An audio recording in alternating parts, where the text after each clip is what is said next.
I guess before, because this one was reset from the previous sentencing rejected or had us come back. He has told me this morning he's paid Mr. Kimler and wanted to review everything with him prior to things being formalized. I just want to let the court be aware of whatever. Well, we reset it so that the victim could be here. It's my understanding that she's here today. I'm not inclined to reset it again. I don't know if Mr. Kimler's intended to be here today, but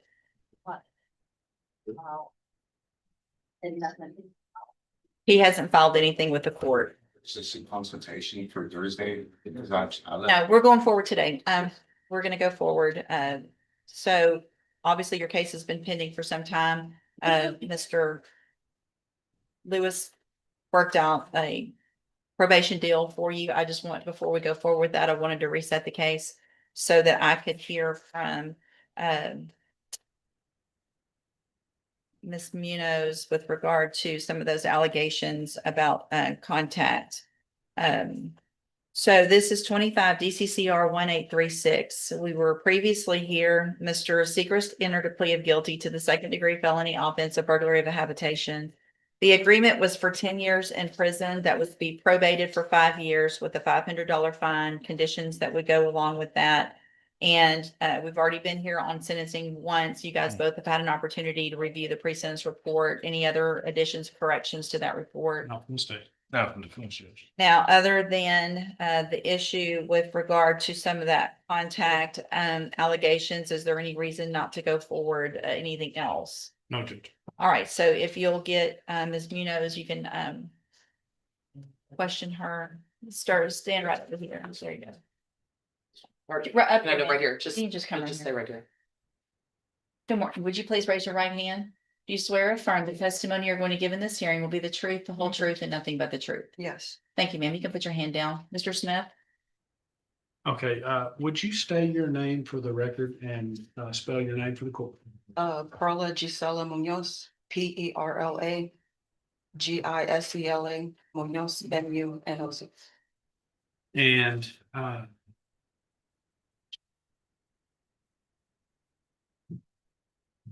you were the victim of the burglary of the habitation that we're here in court for today. Correct. Would you describe to the court the relationship that you had with the defendant?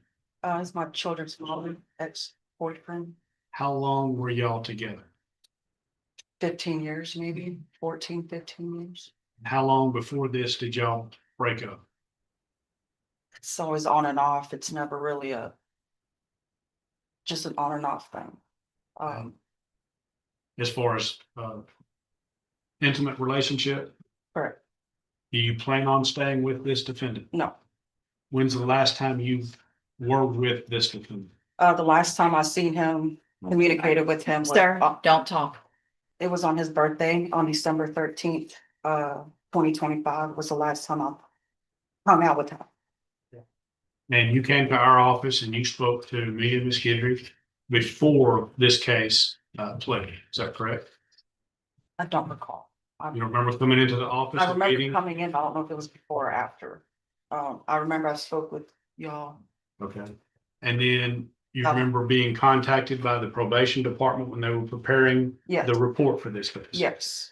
And since the time that he pled and got out of custody, has there been any issue with the defendant? I've had some vandalism going on at my apartment, my vehicle, my apartment got spray painted, and where I used to work at, up the road, it got spray painted as well. With my name. Okay, so a place that you used to work when he last had contact with you, correct? Yes.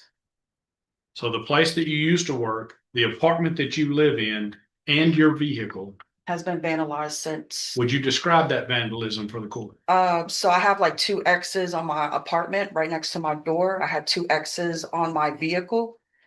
And at the car wash, there was my name spray painted with 2 X's, and it also said TikTok.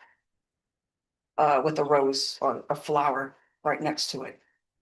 And all that was after you came to the district attorney's office and spoke. Yeah, to it was me and Ms. Giddey. after, yes, So those marks, were they virtually identical in all three of those places? With the addition of the flower and the TikTok in your name at the place of employment? Yes. Your former place? yes, they all had the same like two X's symbols on them. Did you go to that place of employment after those marks were put? Yes, I went up there because well, one of my coworkers had my phone number and sent me a picture of it. And it was the same spray paint that was spray painted on my vehicle and my car. I Same mean, my color, vehicle and my apartment, same color? same gold color. Did you have an opportunity to observe the surveillance video at the car wash? Yes, Did you see the person putting those marks at the car wash? yes, I saw the whole video. They have And video everywhere. do you see the person in the courtroom here today that was doing that damage, at least at the car wash? Yes. Who was it? Would you point to him and identify an article of clothing that he's wearing? Here The record will reflect she's identified the defendant, Mr. Segrist. Do you, did you have any problems with anything like this before he was released from custody? No. I didn't have any issues. And what do you want to happen? in this case? I just want to live my life and just move on. I don't interact or try to, make him upset or anything. I just avoid him with all contacts. And you have children with you. Yeah. So y'all will have to have some kind of contact. There's other ways to work around that with his sister or his mother. We don't have to have any contact. So you just are requesting from the court no contact whatsoever with Yeah, I the don't want no defendant. contact. Any questions of the witness? No, you Just- don't get to ask questions. Just briefly, Go ahead. you say you saw the surveillance video from the car wash. And now describe for me that was just a painting with your name and the two X's, that's correct? Spray paint, yes. Right. Was there any video or surveillance footage to this vandalism to your property? No. I don't think my camera caught it on time, but I did have neighbors a few doors down that said that they saw him. That was the only people that told me that they saw him. Okay, so other than a few neighbors, there's no direct evidence that any No, potential we don't have damage No from evidence of that. Cecilia. That's what. Anything else? Nothing, Judge. Thank you, ma'am. You can go have a seat. So, sister, whatever she did. She did. Can she be excused? Judge? Sure, yes, ma'am.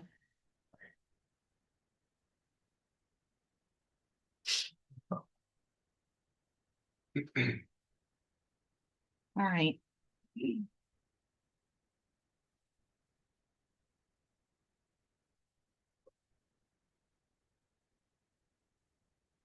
Mr. Smith?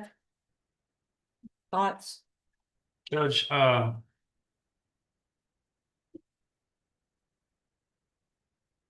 based on his criminal history and the acts after he got out of custody, I'm reluctant to go along with the deal, although the defendant mainly has told me in conversations outside of this, as well as today, that The witness, you mean? I mean, the witness, that she just wants to be free of him and not have any contact whatsoever with you.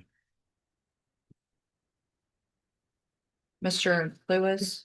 Judge, I think, even from the witness there, I think there's enough vehicles there that any contact that they make would have to have with each other in regards to their children. There are other people that could can step into place of that, so they won't have to have any, contact. And I believe, of course, some type of no contact or anything, as a condition of There's already probation. no contact, and we've at least got, I mean, these allegations of the vandalism give me a lot of concern. So, obviously, looks like he's on camera on one of them, and it would be highly unlikely that he's on camera with the same color spray paint, painting the same things, and not the one that did the car and the house. That doesn't make any sense. So the fact that he was at her house where he wasn't supposed to be, at a work where he shouldn't have been, and vandalizing those things, is very concerning. And not something that I think is indicative of somebody who wants to have a relationship with his 3 children, because he can't follow the rules while he's waiting on court on a 2nd-degree felony where you go to prison for 2 to 20 years. Does that make sense? Yes, ma'am. So all this. I mean, what good does vandalizing and putting her name out there, what good do you think that's gonna do? I mean, I've never vandalized any of the stuff. Anything that I've ever done for her was to help her. When So you're saying that it's not you on camera? I looked at the video, she sent the video to my sister. The guy that had the spray paint was spray painting with his right hand. And I saw the video and So some random guy out there is Like- doing all this and not you. there was another guy. All right, here's what I'm gonna There's do. another guy that went by her apartment. Stop. Here's what I'm gonna do. Mr. Segrist, I'm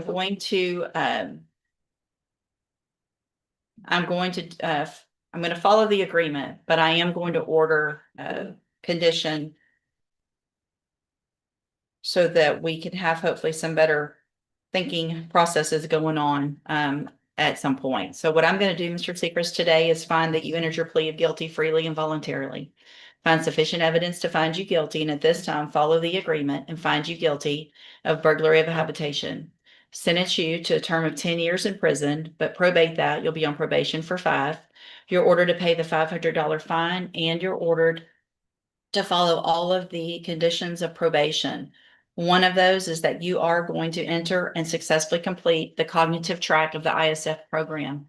You will go into custody today. It is a 90-day program. And then when you get out, you'll be on probation, required to follow all of the same rules and conditions, which include having absolutely no contact or communication with Ms. Munoz. And that I'm also going to order, as soon as you're out, that you have to have a GPS monitoring device on at all times. If it's not charged, if it's taken off, I will find out immediately. There will be a warrant for your arrest, and you will be back in here with a motion to revoke and looking at going to prison for that 10 years that you just agreed to. Do you understand? Yes. I'm going to hand you trial court certification. Shows that this was an agreement that I followed, and so you have waived your right to appeal. I'm also handing you a written admonishment regarding your ineligibility to possess a firearm or ammunition. Because of the judgment entered against you, you're ineligible under Texas law to possess a firearm or ammunition. Possession of a firearm or ammunition could lead to charges against you. Firearm is a legal term. If you have questions, talk to Mr. Lewis about that. And if you have any questions about how long it lasts or what the rules are, you can talk to him. All right, you can go back with the bailiff. But I'm gonna go. Okay. Thank you, ma'am.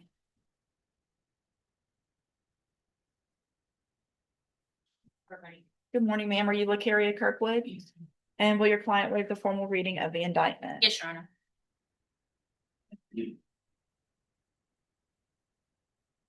Ms. Kirkwood, in cause number 25 DCCR 0190, you're charged with the state jail felony offense of unauthorized use of a vehicle from January 8th of 2025. And how do you plead to that charge? Are you pleading guilty freely and voluntarily? Speak up, please. And are you pleading guilty because you actually did what they charged you with? I have here on the tablet some documents that have your signature on them that the state has marked as exhibit number 1. Before you signed these, did you go over them with Ms. Holmes? Do you fully understand them? And do you understand, if I follow the agreement that you've made with the district attorney, that you'll be waiving or giving up any right to appeal? And it looks like the agreement that you've reached is for a 4-year deferred probation. There would be a $500 fine, and you would be required to follow all of the rules and conditions of probation. Is that your understanding? Also, do you understand, if you're not a U.S. citizen, that a plea of guilty or no contest may result in your deportation, exclusion from admission to the country, or denial of naturalization under federal law? State tenders number 1. No objection. It's admitted. Is there any evidence that Ms. Kirkwood is not No, competent? Your Honor. Any history or any reason not to waive that pre-sentence report since it's in state jail? All right, then, Ms. Kirkwood, I'm going to waive the pre-sentence report. I'm going to find that you entered your plea of guilty freely and voluntarily. Find that you're mentally competent, understand the nature and the consequences of your plea. Find sufficient evidence to find you guilty. However, I'm going to follow that agreement you made and defer all proceedings and place you on probation for 4 years. You're ordered to pay the $500 fine and to follow all of the rules and conditions of probation. If you do that, this is an excellent opportunity because you don't have a felony conviction on your record.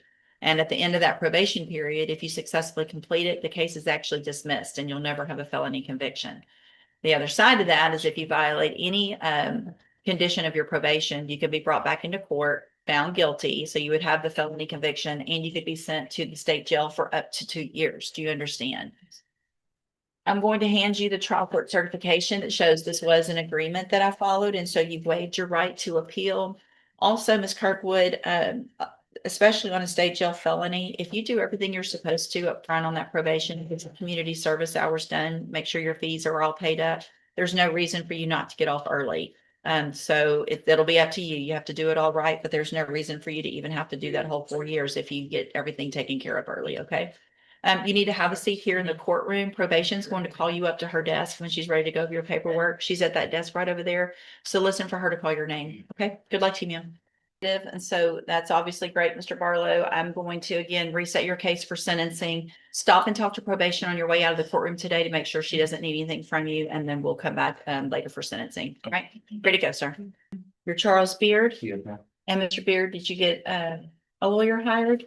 Yes, ma'am. I had to write Kimler for Judge Wood's court, Mhm. but I had the 3 quotes here. I'm trying to get right for this court here. Okay, Yes, ma'am. when do you think you'll be able to get him hired? I've talked, he's only in there on Friday, so I talked to him again Friday, and right now he's in Orange County in a trial, so he won't be here today for this court or for Mr. Woods. Gotcha. Yes, ma'am. Okay, so I'm gonna do one more reset. That'll give you about 30 days to get him hired, all right? And just bring the reset notice that you get today to Mr. Kimler and he'll let you know what to do. Thank you. If that's not gonna work for some reason, make sure you try to hire someone else or talk to some others and bring me those names as well. Okay, step in front of the clerk. You're Terriana Frazier? Yes, ma'am. And Ms. Frazier, this is your initial appearance in clause number 26, DCCR 0435. You're charged with a 3rd-degree felony offense of forgery of a governmental instrument, and that's from January 29th of 2026. Since you've made bond in your case, have you had an opportunity to try to hire a lawyer? Yes, ma'am. I'm sorry, My mom was doing it. she's gonna try to hire one for you? Okay, so what I'm going to do is reset your case for about 30 days. Yes. ma'am. That'll give y'all some time to try to get someone hired. If you get someone hired between now and that next court date, you need to bring the lawyer the reset that you get today, and then they'll tell you what to do. If you're unable to hire someone before the next court date, then I'm ordering you to visit with at least 3 lawyers. They all charge different amounts. They have different payment plans. Bring me back the names of the lawyers you've talked to, so I know you're trying, and then we'll discuss your options. Yes, ma'am. If you don't do that, then when you come back, you run the risk of me raising your bond for not following that court order, and you would go back to jail. Do you understand? And I want you to be a part of this. Understand that mom's going to help you, but I want you to be a part of talking to the attorneys so that you understand what's going on with your case, not just mom, right? Yes, ma'am. Okay, step in front of the clerk. Good morning, sir. Are you Nathan Hester? And Mr. Hester, this is your initial appearance in clause number 25 DCCR 1666. You're charged with the state jail felony offense of unauthorized use of a vehicle, and that's from June 25th of 2025. Since you've made bond in your case, have you had an opportunity to try to hire a lawyer? So what I'm going to do, Mr. Hester, is reset your case for about 30 days or so to give you some time to try to get someone hired. If you get someone hired before the next court date, just bring the reset notice that you get today to that lawyer and they'll tell you what to do. If you're unable to hire someone before the next court date, then I'm ordering you to visit with at least 3 lawyers. They all charge different amounts, they have different payment plans. Bring me back the names of the lawyers that you've actually talked to, so I know you're trying, and then we'll discuss your options. If you don't do that, then when you come back, you run the risk of me raising your bond for not following the court order, and you would go back to jail. Do you understand? Yeah. All right, if you'll step in front of the clerk, she'll give you your reset notice. So you're Daryl Albritton, Yes, ma'am. and Mr. Albritton, were you able to get someone hired? Yeah, that's ma'am. You did? Who did you hire? Down boy, What's the name? like down boy. He just sent me the link yesterday to send payments to him. Just, he hard to catch up with. Where's he out? Where's he from? He from Houston. Okay, Yes. so did you get him paid? Well, I got the money for him, so he hard to catch up with. So He had hit me up yesterday, some of the links, so I'm gonna send it to him. Okay, I'm resetting your case 1 week. You need to make sure you get whatever taken care of Yes, ma'am. before next Monday and let him know that you've got a court date Monday. He needs to contact us if you hire him and he can get that date moved, but if he doesn't, you have to be here. All right? Okay. 2 weeks. Step in front of the clerk. Are you Hannah Stasia Ballard? And Ms. Ballard, this is your initial appearance in cause number 26 DCCR 0420. You're charged with the state jail felony offense of burglary of a building from February 4th of 2026. Since you've made bond in your case, have you had an opportunity to try to hire a lawyer? What's that? Yeah, for 4 months. Are you working? No, I'm not anymore. How old are you? 17. Are you in school? Yes, ma'am. I'm in GED online. You're doing a GED online? Yes. All right, well, then you need to try to get a job so that you can try to get a lawyer. Yes. All right, so I'm gonna reset your case about 30 days to number one, try to get a job. I want you to either bring me proof that you have employment, or I want proof that you have applied to at least 5 places a week. All right. While you're doing that, go ahead and start talking to some lawyers also and bring me the names so that you know if there's anybody out there that you might be able to afford. And then if you can't, and you've done everything I ask you to, then we'll discuss your options, okay? But if you don't do what I've ordered you to do, then when you come back, you run the risk of me raising your bond for not following the court order and you would go back to jail. You understand? All right, step in front of the clerk. She'll give you a reset notice. Good morning, sir. Are you Paul Malone? Yes, ma'am. And come on up, sir. And this is cause number 20-34762. Mr. Malone is currently on probation for unlawful possession of a firearm by a felon. It looks like that was a 10-year probation probated or 10-year sentence probated for 10 years back on January 19th of 2021. There's been a motion to revoke community supervision.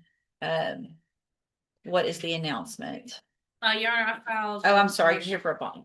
Bond. You asked us to set a bond. So the allegations in that motion are for a new offense of assault family violence by impeding breath or circulation from Orange County, failure to remain in Jefferson County, failure to report that arrest immediately, failure to never become intoxicated, failure to provide verification of performing community service,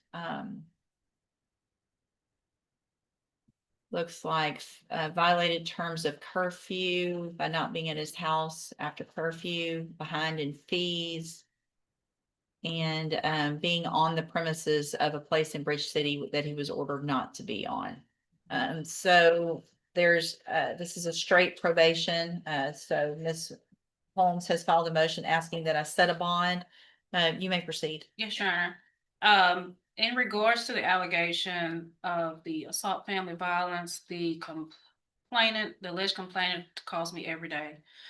She states that she does not anticipate the charges in Orange County to be filed. She did email, and I sent that email to Mr. Nichols as well, in which she went to Bridge City Police Department to request that the charges not proceed and that they be dropped.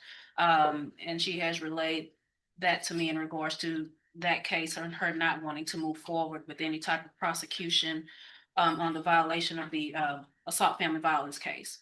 I have spoken briefly with Mr. Malone in regards to his whereabouts. If he knows he's restricted to Jefferson County, that he knows he has to remain there, Your Honor. We are asking that a bond be set under the conditions that he's aware. If the court deems a GPS monitoring device necessary, we're in agreement with that, as well as any other conditions to make sure that he abides by any probationary conditions until these cases are resolved.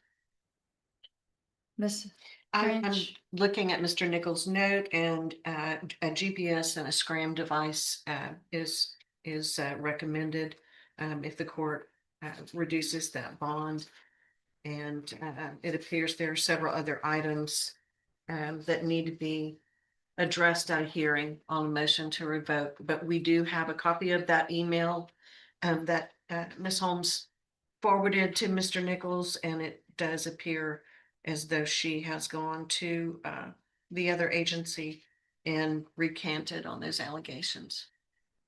No, there wouldn't be anything to recant if you were somewhere you weren't supposed to be. Yes, ma'am. And if I'm. Hang on, I don't want you to say anything you shouldn't say right now, but obviously I've read the email for the record and see what she's saying, but none of that would have happened had you been following your rules of probation. So where would you be living if I set a bond? At an RV park in Fort Dix. Which one? It's behind Tammy's bar. It really doesn't have a name. Is that on Twin City? Yes. Who would you be living with? Myself.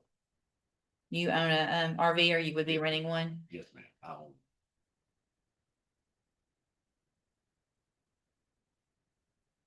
Did get my RV moved while I was in here, so I would have to go get it, but it is in Bridge City. Is it the new Lloyd RV park? I don't think so. I think it's right behind, it's right behind Tammy's bar. Yeah.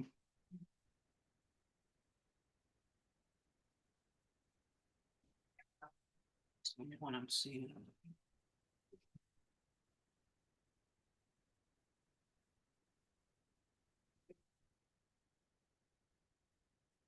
No, that's not it.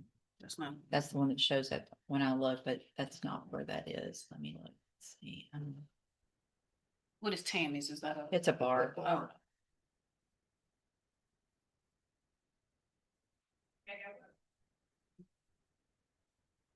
Yeah, it's a friend of mine that owns the property and he has like, I guess, eight or 10 RV spots there.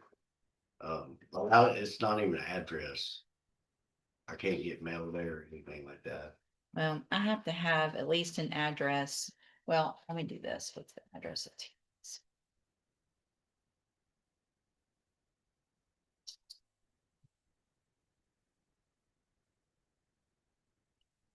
And it's actually Nederland.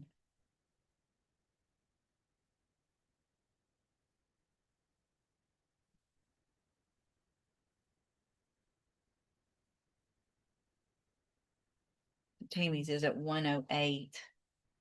I'm sorry, 103 8th Avenue, which is at the corner of Highway 347 and 8th Avenue. So it's right there. Okay. I don't see, do you happen to have in your file, Ms. French, the old PSI by chance? Did we take a look, James? This is, I guess, old enough to where it's not scanned in. January 21, Yes, ma'am. I do. Can I take a look at that? Are you?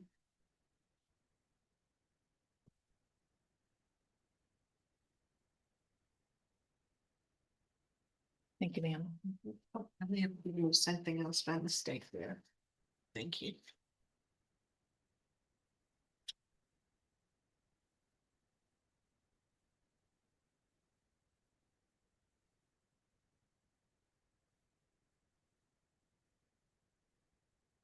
So it looks like the felony, there's only one felony conviction other than the one he's on probation for, and that was for a drug case back in 09. That's what I was, okay. All right, here you go. Thank you, Ms. French. There's another conviction, Judge. There's a copy of the court's order. Down. Another felony conviction? Well, that's what he's on probation for. Oh, right now. Yeah. Sorry. Yeah. I'm sorry. It fell out of the paperwork. Oh, that's I wanted to right. make sure. All right, here you go, Ms. French. Thank you. So I'm going to, Mr. Malone, I'm going to grant the motion setting a bond in your case. I am going to set your bond at $50,000. There will be several conditions of that bond.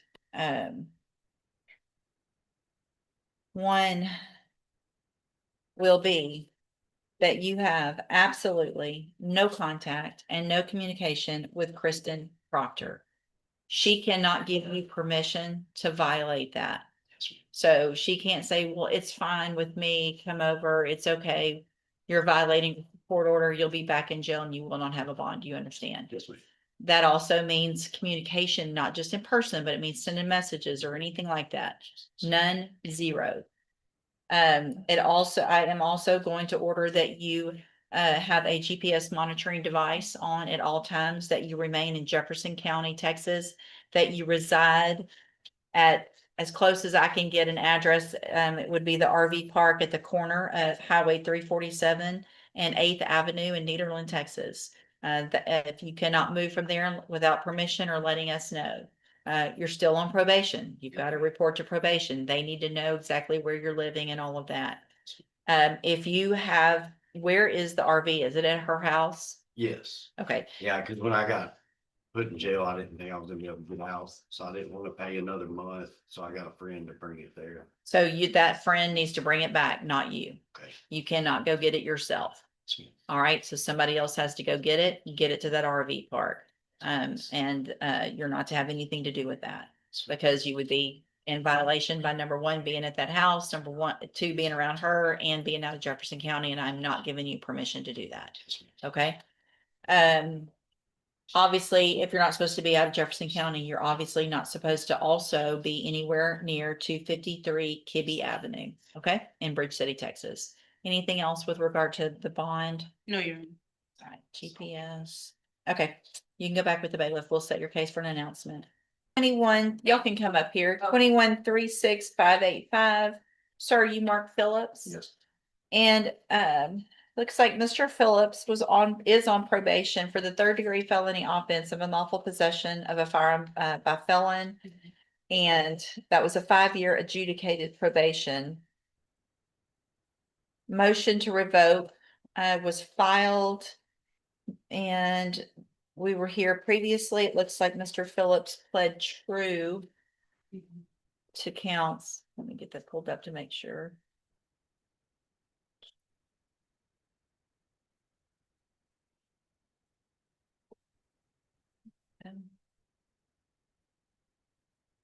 True to counts 2 through 6, which was positive drug test, admitting to using marijuana, another positive drug test, and alcohol use, failure to attend AANA meetings. Entered a plea of not true to count 1, which was a new offense of assault family violence in Orange on October 3rd of 2025. It's like that new case was refused over in Orange County. I'm assuming there's no witnesses with regard to count 1. Not based on that. And so I've received an updated pre-sentence report. He entered those pleas. It was unagreed. Have you both had an opportunity to review the report? Yes, Your Honor. Have Judge and I've also spoken to Ms. Shagwell about it. I'm sorry, can you hear you? I've also spoken with Ms. Shagwell about it as well. And are there any additions or corrections to that report? No, Your Honor. Not from the state unless she has anything. So I guess I'd like to know,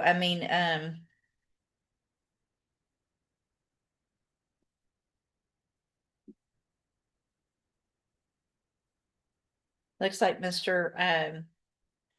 Phillips has been to ISF and through an intensive outpatient, but still having issues with regard to clearly substance abuse. Yeah, I think the main, marijuana he uses is as a coping mechanism, which isn't good. Well, it's gonna get you put in prison, right? You just can't use it as a coping mechanism. You're being given all kinds of opportunities to get the help you need to find more productive ways to deal with stress. I understand there's been a lot of stress within your relationship with your child's mother. It sounds like you're kind of getting past that, which is a positive thing, even though it may be difficult, but just based on the reading, it appears as though probation isn't completely opposed to safety and giving Mr. Phillips an opportunity. Is that correct? Yes, ma'am, correct. Maybe not jumping up and down for it, but not completely opposed to it. Yes. Okay. Ms. Malfino? Thoughts Judge, on that? I would defer to what the court deemed appropriate. I know in Mr. Smith's review of it, in the alternative, he thought 5 years in prison would be appropriate and maybe it would just assist in saying that to the defendant, that if we're back, it will be more than. Oh, no doubt. I mean, I would assume, I can't obviously say for sure. Right. I guess what we're set for primarily today with this time was because we were potentially gonna have that new offense. Right. Okay, so we don't have that. Right. Mr. Phillips, if I give you this opportunity, number one, there aren't any other things to do. You will have had everything we have to offer at that point. If I send you to safety, we will have spent probably over $100,000 on you individually for this help. Do you understand Yes. the opportunity? And I don't want you to go take this bed from someone else and not take advantage of it, because that's what you've done so far. So if you really want this opportunity, then it's time to take advantage of it. And you'll be on zero tolerance. There will be absolutely not a single mistake you can make on probation, or you will be back in here and you will be looking at, was it a 5/5 or what was it? No, it was a I don't 10-year believe sentence. so. You've already agreed to a 10-year sentence. You know. So we don't even have to have a hearing. No one has to offer anything or say anything. I'm telling you now, you'll get your 10-year sentence. You've already agreed to that. This is a convicted probation. There's no thought process that any of us have to have if you violate again. You understand that? And I'm sure Miss Malfino will make a notation. If we're back here, she'll remind me of that. And I'll have this pre-sentence report that I've looked at, and it won't be good, right? Yes. All right, so what I'm gonna do then is find that you entered your pleas of true to counts 2 through 6 freely and voluntarily. Find this counts true. Find sufficient evidence to revoke your probation, but I'm not going to do that. I am going to continue you on probation. I am going to extend your probation for 3 years and order that you enter and successfully complete the safety program. Whatever aftercare probation thinks is necessary, if it's the JCDI program or some other aftercare, you'll be required to do it so that you can continue to make good decisions and get this probation over with.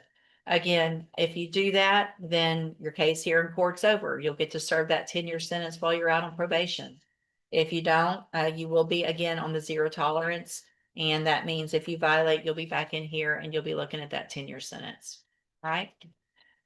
Obviously, there wasn't an agreement. You do have some rights to appeal. I can't imagine that you want to do that, but I'm going to hand you this certification that shows, and I need y'all to sign that, and you can give him the bottom copy.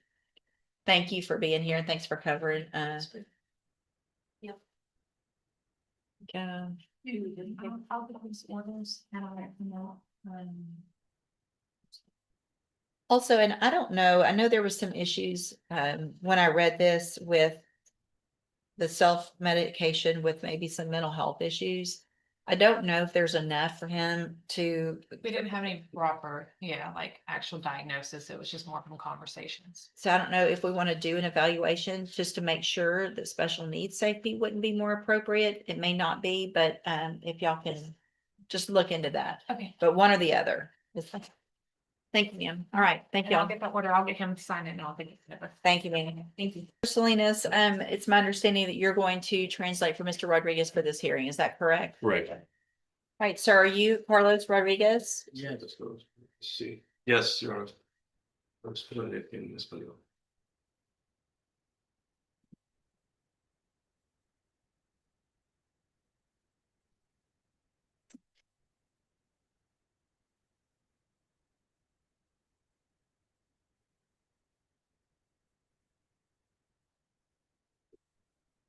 All right, I'm good now. Mr. Rodriguez, and cause numbers 24 DCCR 1584 and 1585. You're charged in each of those cases with the second-degree felony offense of indecency with a child by sexual contact. And what that means is that if you go to trial and you're found guilty, the range of punishment is between 2 years and up to 20 years in prison in each case. Do you understand? Yes. And I have here on the tablet some documents that have your signature on them that shows that the district attorney's office has made offers if you wanted to enter a plea of guilty for 10-year terms in prison in each case that would run concurrently, which means together at the same time. You have every right to reject those offers and have your cases set for trial. I just want to make sure you understand what the possible consequences are if you go to trial and what your options are if you want to enter a plea of guilty. And do you understand all of that? Yes. And do you want to reject those offers and have your cases set for trial?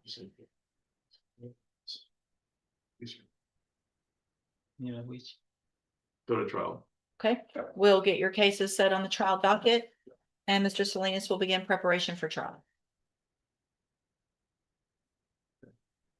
Thank you. Thank you. You can go back with the bailiff. So let's do this. I'm gonna reset Mr. Rideau for just 2 weeks. I don't, Just read the intake. well, I don't know where Marvin went. Is his stuff still here? I don't think so. So, good morning, Mr. Bell. Can you hear me?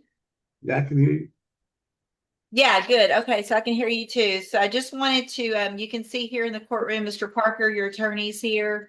And also Ms. Malfino with the state is here. And I have already started this hearing previously, cause number 14-18993.